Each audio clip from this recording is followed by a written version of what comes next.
DD news के इस खास बुलेटिन एक्सप्रेस 100 में जहां हम आपके लिए लेकर आते हैं राजनीति, मनोरंजन, देश, दुनिया, खेल और व्यापार जगत की सभी बड़ी खबरों को फटाफट अंदाज में। मैं हूं आंचल गुलाटी गुंबर। तो आइए देखते हैं खबरों को तेज रफ्तार के साथ। प्रधानमंत्री आज सुबह 10 बजे राष्ट्रमंडल खेल 2022 में भाग लेने जा रहे भारतीय दल के साथ वीडियो कॉन्फ्रेंसिंग के माध्यम से बातचीत करेंगे।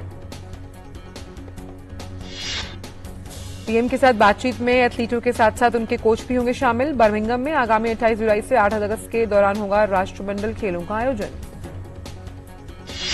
कॉमनवेल्थ खेलों में भारत की तरफ से कुल 215 एथलीट 19 खेलों की 141 स्पर्धाओं में करेंगे भारत का रिप्रेजेंटेशन।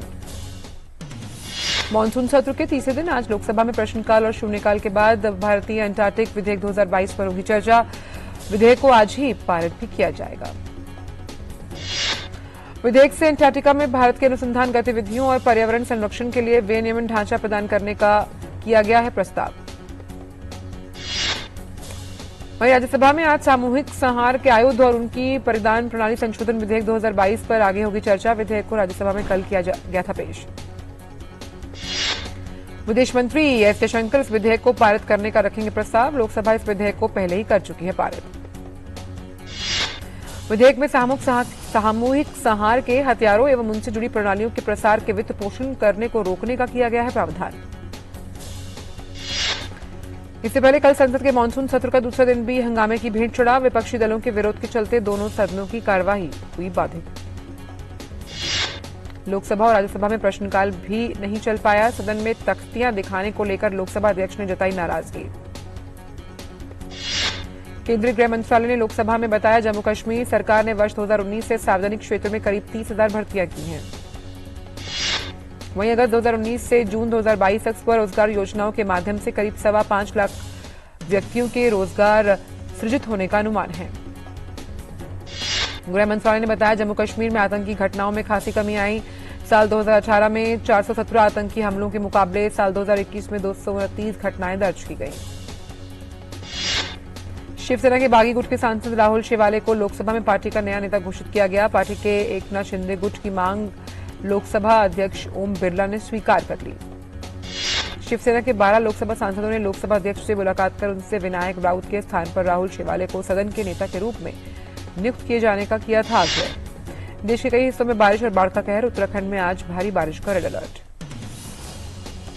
मौसम विभाग ने देहरादून, टिहरी, पौड़ी, नैनीताल, चंपावत, उधम सिंह नगर, हरिद्वार, बागेश्वर और पिथौरागढ़ जिलों के कुछ स्थानों पर भारी बारिश से बहुत भारी बारिश की संभावना जताई। भारी बारिश की चेतावनी को देखते हुए देहरादून और टिहरी के अलावा अन्य कई जिलों में सभी स्कूलों और अन्य शैक्षणिक संस्थानों में अवकाश घोषित। वहीं गुजरात में बीते 2 दिन से थमी बारिश एक बार फिर से पकड़ने जा रही है रफ्तार। मौसम विभाग ने राज्य में भारी बारिश की चेतावनी जारी की। गुजरात में पिछले कुछ दिनों से लगातार हो रही बारिश से कई नदियां उफान पर। सामान्य जनजीवन हुआ अस्त व्यस्त। पवित्र श्री अमरनाथ यात्रा सफलतापूर्वक जारी। जम्मू के भगवती नगर आधार शिविर से आज सुबह 4,000 से अधिक श्रद्धालुओं का एक और जत्था पहलगाम के नुनवान और बालताल शिविर के लिए रवाना। आज के जत्थे के साथ जम्मू में पवित्र अमरनाथ गुफा के लिए रवाना होने वाले श्रद्धालुओं की कुल संख्या 1,24,907। 11 अगस्त को रक्षाबंधन के दिन संपन्न होगी यात्रा। ईडी ने शिवसेना सांसद संजय राउत को समन किया जारी। राउत को आज सुबह 11 बजे एजेंसी के सामने पेश होने के लिए कहा। छत्तीसगढ़ में राज्य विधानसभा का मानसून सत्र आज से होगा शुरू। मध्यप्रदेश के नगर निकाय चुनाव के दूसरे चरण की आज मतगणना। दूसरे चरण में 5 नगर निगम, 40 नगर पालिका और 159 नगर परिषद में है मतगणना। सुप्रीम कोर्ट में आज शिवसेना की शिंदे गुट के विधायकों के खिलाफ डिप्टी स्पीकर द्वारा शुरू की गई अयोग्यता कार्रवाई को चुनौती देने वाली याचिका पर होगी सुनवाई। वहीं सुप्रीम कोर्ट में आज उद्धव गुट की याचिका पर भी होगी सुनवाई। याचिका में नवनिर्वाचित विधानसभा अध्यक्ष राहुल नार्वेकर द्वारा मुख्य सचेतक नियुक्त करने के फैसले को दी गई चुनौती। सुप्रीम कोर्ट में आज ऑल्ट न्यूज के सह संस्थापक मोहम्मद जुबैर की याचिका पर होगी सुनवाई। याचिका में जुबैर द्वारा कथित तौर पर धार्मिक भावनाओं को ठेस पहुंचाने के लिए उत्तर प्रदेश में उनके खिलाफ एफआईआर को रद्द करने की मांग की गई। दिल्ली उच्च न्यायालय आज केंद्र की अग्निपथ योजना को चुनौती देने वाली कई याचिकाओं पर करेगा सुनवाई। दिल्ली उच्च न्यायालय 2019 के देशद्रोह मामले में जेएनयू छात्र शर्जील इमाम की जमानत याचिका पर आज करेगा सुनवाई। अभियोजन पक्ष के मामले में अपना लिखित जवाब दाखिल करने के लिए मांगा समय। निफ्टी से जुड़े घोटाले में फोन टैपिंग करने के आरोप में ईडी ने हाल ही में अवकाश प्राप्त मुंबई पुलिस के पूर्व पुलिस आयुक्त संजय पांडे को गिरफ्तार किया।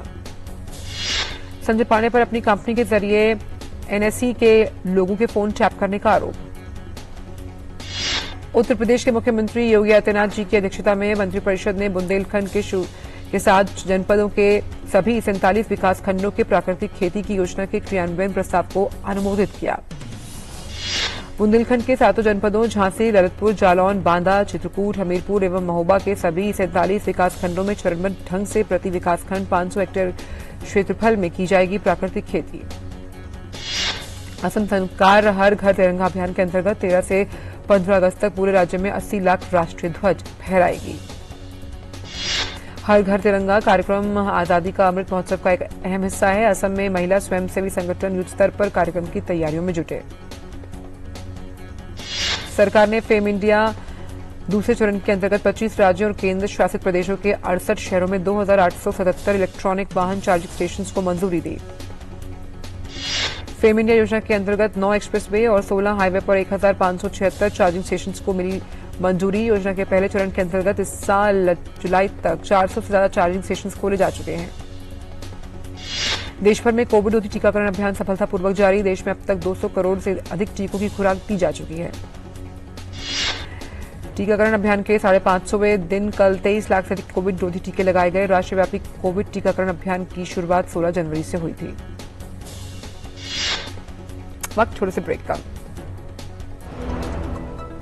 Power Grid, a Maharatna PSU of Government of India, largest transmission utility of country, embarked on one such remarkable journey to establish one nation, one grid, one frequency, culminating into one electricity market. Power Grid, transmitting power, transforming lives. Kaveri रंग छायो, खुशियों से मन गायो, कावेरी रंग छायो, कावेरी मेहंदी कोन हाथों पर उतरे प्यार के गहरे रंग।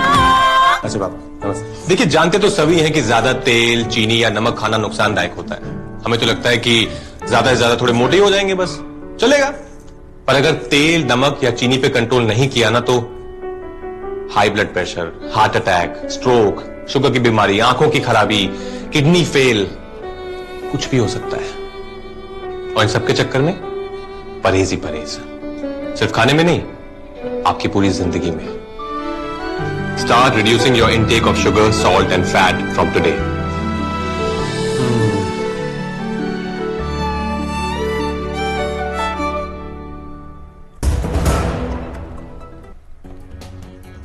ब्रेक के बाद सभी का स्वागत। रुक करते हैं अन्य खबरों का एक्सप्रेस अंदाज में। केंद्र सरकार ने गैसोलीन निर्यात पर लगाए गए लेवी को खत्म कर दिया। साथ ही घरेलू तेल कंपनियों पर लगाए गए विंडफॉल टैक्स में कटौती की।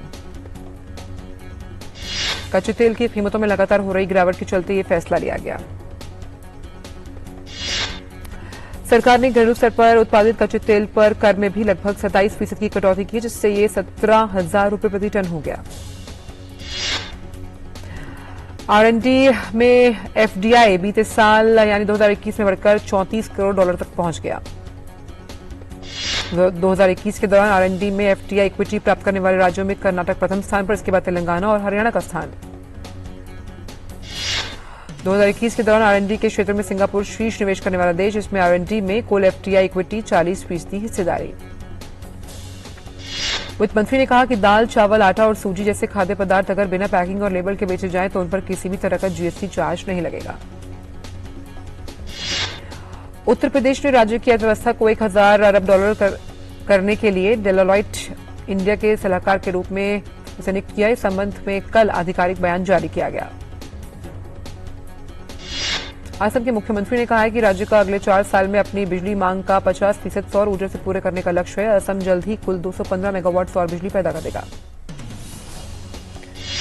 आरबीआई ने कर्नाटक के श्री मल्लिकार्जुन पटाना सहकारी बैंक नियमित और महाराष्ट्र के नासिक जिला गिरना सहकारी बैंक पर उनकी खराब वित्तीय स्थिति को देखते हुए पाबंदी लगा दी।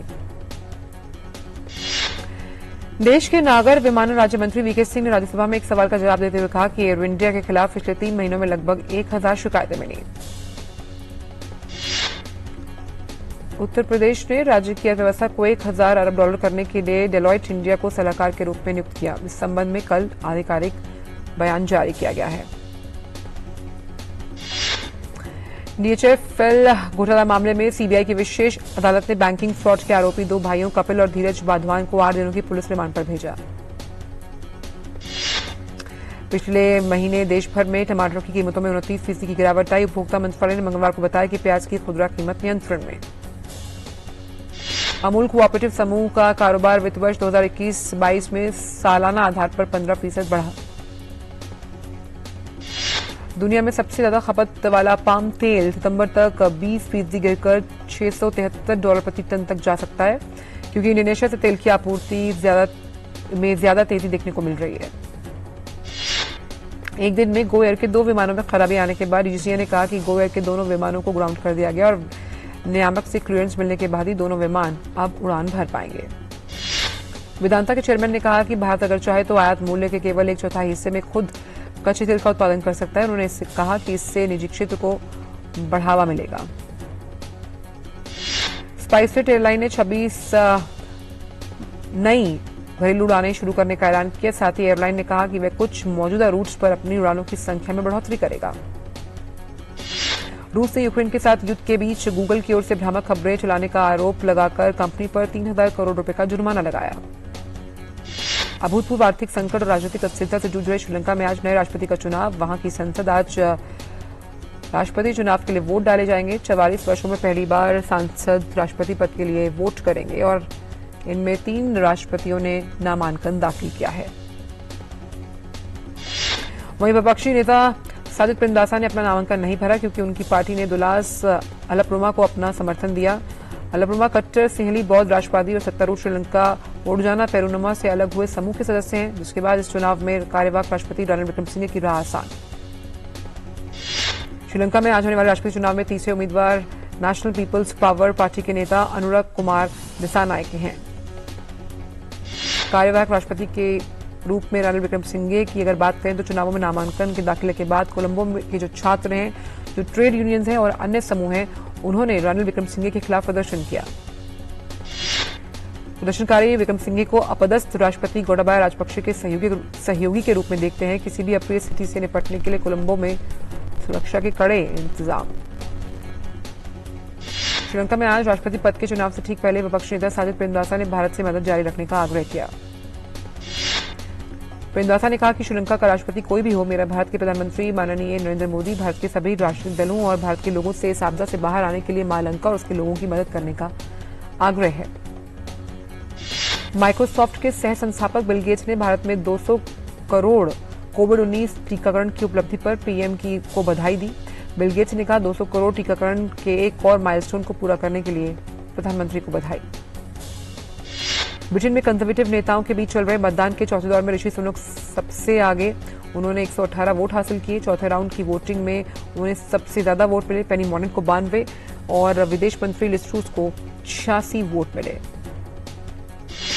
पूर्व कैबिनेट मंत्री कैमी बेडनॉच को सबसे कम वोट मिले और वो प्रधानमंत्री पद की रेस से बाहर हो गई, जिसके बाद अब प्रधानमंत्री पद की रेस में ऋषि सुनक को लेकर सिर्फ 3 नेता बचे। अगले राउंड में ऋषि सुनक का मुकाबला पेनी मॉर्गन और लिज ट्रूस के साथ होगा।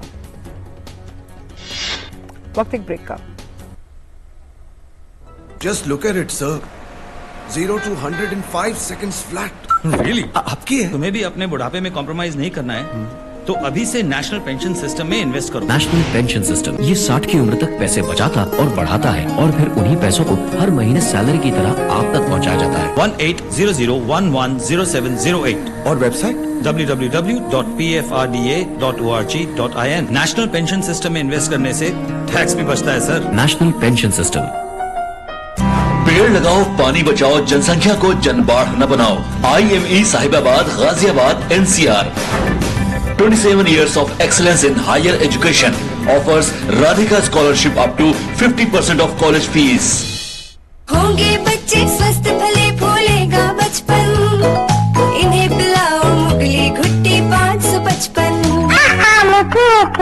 कावेरी रंग छायो खुशियों से मन गायो, कावेरी रंग छायो खुशी। कावेरी मेहंदी कोन हाथों पर उतरे प्यार के गहरे रंग। ब्रेक के बाद सभी का स्वागत। रुक करते हैं खबरों को एक्सप्रेस अंदाज में। आज अंतिम दौर का निर्णायक मतदान होगा ब्रिटेन में और इसमें अंतिम 2 उम्मीदवारों के बारे में पता लगेगा। अगस्त तक पार्टी के सदस्यों को मनाने की कोशिश की जाएगी। अगस्त के आखिर तक वे 2 उम्मीदवारों में से एक का फैसला करेंगे। इसके बाद जीते हुए उम्मीदवार 5 सितंबर को बोरिस जॉनसन की जगह ब्रिटेन के अगले पीएम के रूप में शपथ लेंगे। यूक्रेन के युद्ध के बाद अपनी दूसरी विदेश यात्रा पर रूस के राष्ट्रपति व्लादिमीर पुतिन ने ईरान के राष्ट्रपति इब्राहिम रईसी और तुर्की के राष्ट्रपति रजब तैयब एर्दोआन से सीरिया में चल रहे संघर्ष पर चर्चा की। पुतिन ने इस यात्रा के दौरान वैश्विक खाद्य संकट को कम करने के लिए यूक्रेन से अनाज निर्यात को फिर से शुरू करने के संयुक्त राष्ट्र समर्थित प्रस्ताव पर चर्चा की। कल कई द्विपक्षीय बैठकों के बाद सीरिया पर हुई द्विपक्षीय शिखर बैठक में पुतिन ने यूक्रेन से अनाज के निर्यात पर मध्यस्थता करने के लिए तुर्की के नेता की प्रशंसा की और कहा इस पर कुछ प्रगति हुई है। रूस के राष्ट्रपति व्लादिमीर पुतिन ने कहा कि यूक्रेन के साथ मार्च में शांति समझौते की जिन शर्तों पर सहमति बनी थी उस पर यूक्रेन कोई दिलचस्पी नहीं दिखा रहा। यूक्रेन के राष्ट्रपति व्लादिमीर जेलेंस्की के साथ संभावित बैठक के बारे में पूछे जाने पर पुतिन ने कहा कि यूक्रेन प्रारंभिक शांति समझौते की शर्तों पर कायम नहीं रहा। रूस के राष्ट्रपति व्लादिमीर पुतिन को यूक्रेन में चलाए जा रहे सैन्य अभियान के लिए ईरान के सर्वोच्च नेता अयातुल्लाह अली खमनई का समर्थन मिला। पुतिन के साथ मुलाकात के दौरान खमनई ने कहा कि पश्चिमी देश एक स्वतंत्र और मजबूत रूस का विरोध कर रहे हैं।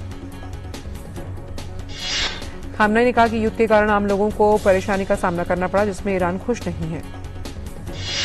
एशियन गेम्स 2022 की नई तारीखों का ऐलान हो गया। एशियन गेम्स का आयोजन अगले साल चीन के हांगजू में 23 सितंबर से 8 अक्टूबर के बीच होगा। 2022 विश्व शूटिंग पैरा सपोर्ट विश्व कप में 5वें दिन पैरालंपिक पदक विजेता सिंगराज अधाना ने P4 मिश्रित 50 मीटर SH1 स्पर्धा में स्वर्ण पदक पर नाम किया। पैरालंपिक पदक विजेता सिंगराज अधाना ने विश्व शूटिंग पैरा स्पोर्ट विश्व कप के विभिन्न स्पर्धाओं में अब तक 4 स्वर्ण पदक अपने नाम किए। साथ ही इसी विश्व कप के P4 मिश्रित टीम 50 मीटर SH1 स्पर्धा में सिंगराज अधाना, मनीष नरवाल, दीपेंद्र ने स्वर्ण अपने नाम करने में सफलता पाई। अनीश भानवाला और रिदम सांगवान की जोड़ी ने निशानेबाजी विश्व कप के 25 मीटर रैपिड फायर पिस्टल के मिश्रित वर्ग में कांस्य पदक जीता। दक्षिण कोरिया के चांगवोन शहर में चल रहे इंटरनेशनल शूटिंग स्पोर्ट फेडरेशन विश्व कप में भारतीय शूटर मिराज अहमद खान ने स्कीच प्रतियोगिता में स्वर्ण पदक में नाम किया। मिराज अहमद खान चांगवोन प्रतियोगिता में शिरकत करने वाले सबसे अधिक उम्रदराज भारतीय खिलाड़ी हैं।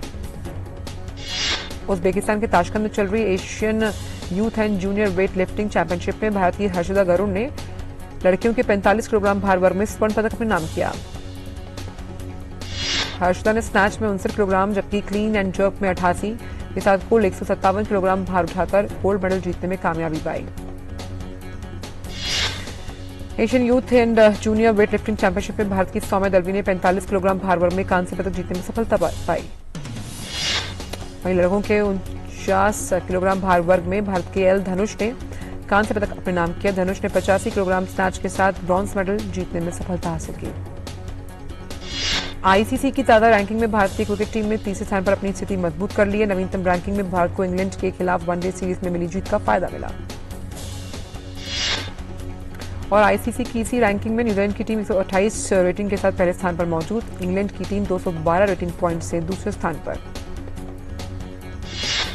अमीषा पटेल के खिलाफ मुरादाबाद की SGM 5 कोर्ट ने वारंट जारी किया। उन पर 11 लाख लेकर इवेंट में न पहुंचने का आरोप है। गौहर खान की नई वेब सीरीज शिक्षा मंडल का फर्स्ट लुक सामने आया। इस वेब सीरीज की कहानी सत्य घटना पर आधारित है। रणबीर कपूर ने खुलासा किया कि रामायण पर बनने वाली किसी फिल्म को उन्होंने अभी तक साइन नहीं किया। इस फिल्म को लेकर सिर्फ बातें और मुलाकातें हुई हैं। अनारकली और फारा के निर्देशक अविनाश दास को गिरफ्तार कर लिया गया। मानुष छिल्लर ने अपनी अगली फिल्म तेहरान के लिए शूटिंग शुरू की। इस फिल्म में वह जॉन इब्राहिम के साथ लीड रोल में नजर आएंगे। कॉफी विद करण के तीसरे एपिसोड में अक्षय कुमार और समंथा रुथ प्रभु साथ में नजर आएंगे। समंथा पहली बार शो में शामिल होंगी। हॉलीवुड स्टार ब्रैड पिट अपनी आगामी फिल्म बुलेट ट्रेन के प्रमोशन के लिए पेरिस पहुंचे। उन्होंने एफिल टावर के सामने टीम के साथ सेल्फी भी ली। एक्सप्रेस 100 में इतना ही। दीजिए इजाजत। नमस्कार।